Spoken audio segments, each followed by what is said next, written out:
सरजमीन पर बड़े बड़े हाजी, बड़े बड़े नमाजी, बड़े बड़े कारी, बड़े बड़े हाफिज, बड़े बड़े मुल्ला और मौलवियों की लड़कियां इंस्टाग्राम पर रील बना रही हैं, सर से दुपट्टे उतर चुके हैं, स्कर्ट पहनकर और शॉर्ट कपड़ों में रील बनाती हैं, वो भी बेहयाई के साथ और यानियत के साथ, और नंगी नंगी रील बनाती हैं, बेहुदा रील बना रही हैं। और जब हाजियों, नमाजियों, मुल्ला और मौलवियों की लड़कियों का यह हाल है तो फिर बड़े बड़े अमीरों की लड़कियों का हाल क्या होगा, अमीर जातियों का हाल क्या होगा, मॉडर्न कल्चर में पलने वाली लड़कियों का हाल क्या होगा। वेस्टर्न कल्चर ने, पश्चिमी सभ्यता ने, मगरबी तहजीब ने आज हमारी लड़कियों को इतना बेशरम बना दिया है।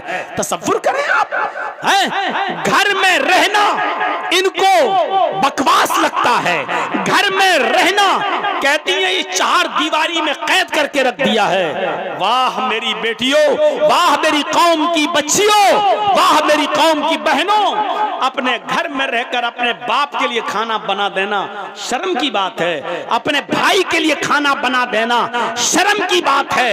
एयर होस्टेस बनकर हवाई जहाज में, एरोप्लेन में पैसेंजर्स को खाना सर्व करना तरक्की की बात है। वाह, ये कौन सी अकल पसंदी है और अकल का दायरा है कि तुम अपने भाई के लिए खाना बनाओ तो ये जिल्लत समझती हो, अपने घर में अपने बाप के लिए खाना बनाओ तो इसको तुम अपनी इंसल्ट समझती हो, और तुम जब एयर होस्टेस बन जाओ तो पैसेंजर्स के सामने खाना सर्व करो, ब्रेकफास्ट सर्व करो तो तुम इसको अपने लिए तरक्की की राह समझती हो।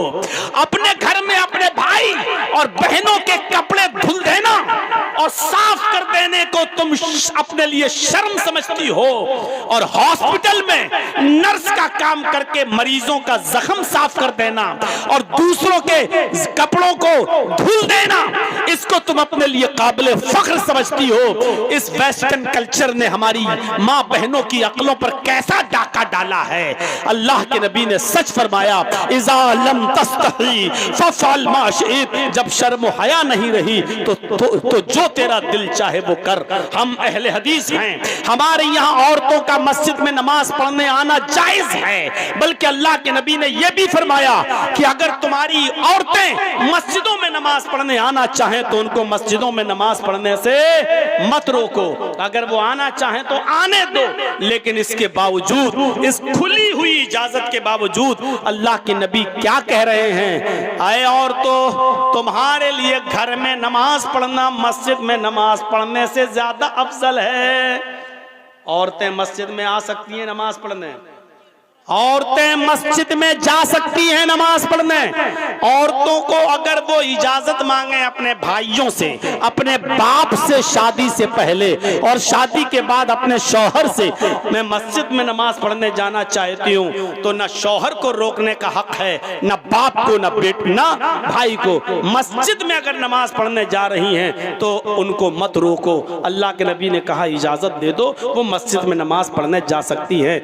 इस इजाजत के बावजूद अल्लाह के नबी क्या कह रहे हैं, औरतों का मस्जिद, घर में नमाज पढ़ना मस्जिद में नमाज पढ़ने से अफजल है। और जब अल्लाह के नबी ये कह रहे थे उस वक्त भी औरतें मस्जिद में नमाज पढ़ने आया करती थी, क्योंकि उनका अकीदा ये था कि हम नबी के पीछे नमाज पढ़ेंगे तो हमें कितना सवाब मिलेगा, हम मोहम्मदुर रसूलुल्लाह के पीछे नमाज पढ़ने का शर्फ हमें हासिल हो रहा है।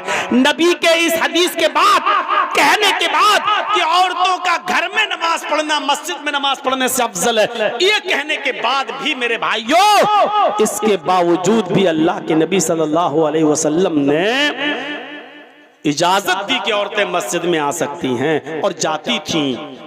औरत का घर में नमाज पढ़ना मस्जिद में नमाज पढ़ने से अफजल है, फिर बरामदे में नमाज पढ़ना, खुली सहन में नमाज पढ़ने से ज्यादा अफजल है, फिर घर के कमरे में नमाज पढ़ना जहां वो अपने शौहर के साथ सोती है, जहां वो अपने शौहर के साथ रहती है, और रात में वो रूम बंद कर लिया जाता है, तन्हाई वाला रूम, बेडरूम जिसमें वो सोती है, उस बेडरूम में, उस कमरे में नमाज पढ़ना घर के बरामदे में नमाज पढ़ने से अफजल है। देख रहे हैं आप, तरतीब देखिए, तरतीब। औरत का अपने घर में नमाज पढ़ना मस्जिद में नमाज पढ़ने से अफजल है, क्योंकि वो मर्दों से दूर रहेगी।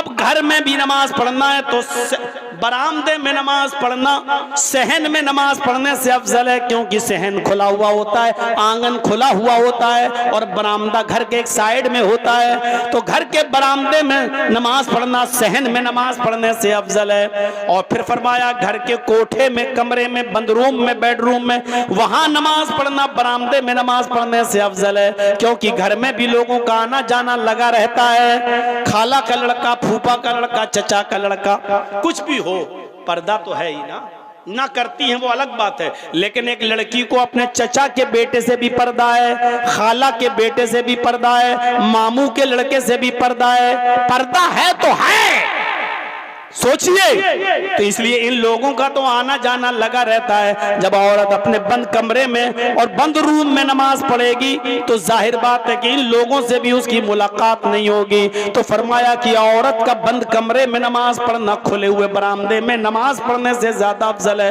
क्योंकि वो मर्दों से उतनी ज्यादा दूर रहेगी। ये शर्म हया बताई है औरत की।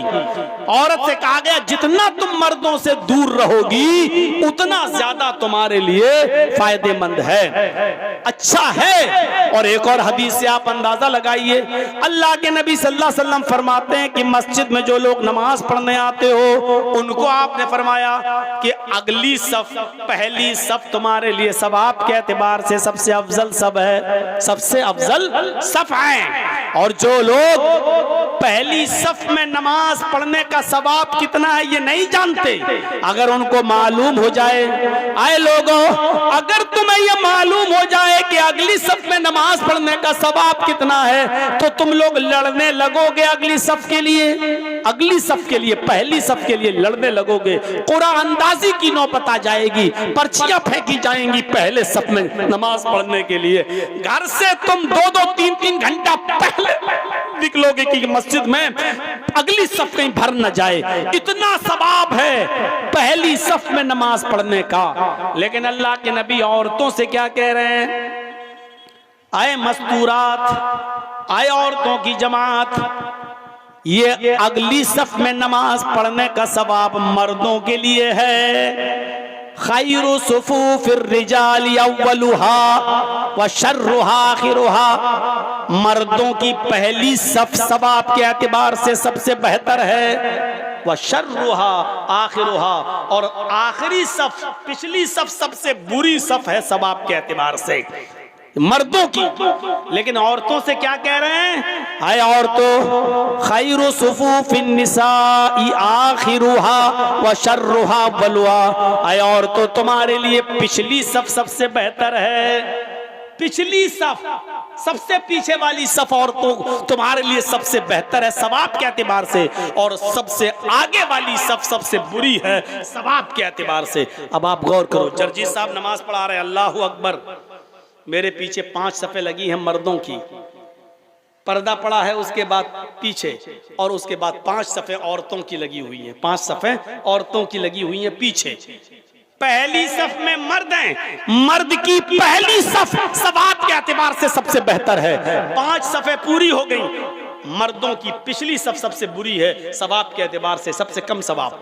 उसके बाद पर्दा पड़ा है, पर्दा, उसके बाद औरतों की सफ लगी है, 1 2 3 4 5, 5वीं सफ जो सबसे पीछे है औरतों की, वो सवाब के एतबार से सबसे अच्छी सफ है। सबसे ज्यादा सवाब किस औरत को मिलेगा जो सबसे पीछे वाली सफ में है, और सबसे कम सवाब किसको मिलेगा जो सबसे आगे वाली सफ में है। औरत को पिछली सफ में सबसे ज्यादा सवाब मिलेगा, क्यों? क्योंकि वो मर्दों से उतनी ही ज्यादा दूर है। पहले तो औरतों को चाहिए कि वो घरों में नमाज पढ़ें, लेकिन अगर मस्जिद में आना चाहें तो इजाजत है, चलो आ गई।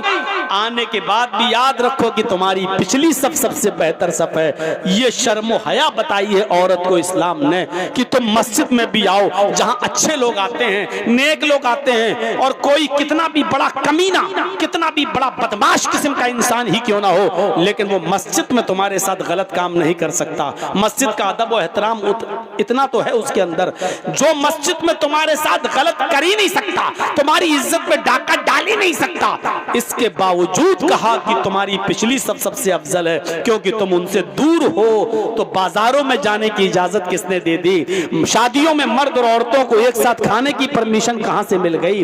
और 10 साल से बड़ी लड़की को कॉलेज में, यूनिवर्सिटी में लड़कों के साथ बैठकर एक ही बेंच और एक ही क्लास में पढ़ने की परमिशन कहां से मिल गई? और कॉलेज की कैंटीन में एक साथ चाय पीने की परमिशन कहां से मिल गई? मेरे भाइयों, इन तमाम चीजों पर गौर करो। अल्लाह के नबी सल्लल्लाहु अलैहि वसल्लम ने फरमाया, शादी के मौके पर भी लड़की से जबरदस्ती मत कहो निकाह कबूल किया। कहलवाया जाता है ना, लड़के का निकाह होने से पहले लड़की से पूछा जाता है कि फला लड़के के साथ तुम्हारा निकाह हो रहा है, तुमने कबूल किया? क्या तुम्हें लड़का कबूल है? तो बेचारी बोलती नहीं है शर्म की वजह से, तो जबरदस्ती ये कटमुल्ला जो जाते हैं जाहिल, ये जबरदस्ती कहलवाते हैं। उसमें एक वकील होता है, 2 गवाह होते हैं। कबूल किया? अब वो चुपचाप, अब धीरे से सहेलियां कोनी मार रही है, कह दे कबूल, कह दे। अब उसकी सहेलियां जब कहती है तो वो कहती मैंने कबूल किया। तो वकील पूछता है गवाहों से, इसने जो मुंह चलाया है तुमने सुना? अगर वो गवाह कहते हैं कि नहीं सुना, तो उस लड़की से कहा जाएगा इन दोनों ने सुना नहीं, जरा जोर से बोलो। तब वो जोर से बोलेगी मैंने कबूल किया। का सुना कि हाँ, तब निकाह माना जाता है। जाहिलो, तुम्हें कि बंदरों के हाथ में जब से उस्तरे मिल गए ना, तो शेविंग के बजाय गर्दन काटना शुरू कर दी है दीन की। ये हाल है। अल्लाह के नबी ने कहा कि ये इजाजत का तरीका है ही नहीं। अरे शादी वाले दिन लड़के की तरफ से कपड़े आते हैं लड़की को, और लड़की की तरफ से कपड़े आते हैं लड़की वालों की तरफ से लड़के के लिए। इजाजत का, लड़की की इजाजत है या नहीं, उसका सबसे अच्छा तरीका यह है कि जिस दिन शादी है लड़की की, बारात आ रही है, लोग आ रहे हैं, उस दिन लड़के की तरफ से दिए हुए कपड़े अगर लड़की खुशी खुशी पहन लेती है तो समझ लो कि इजाजत है, उसने पहन लिए कपड़े। इसका मतलब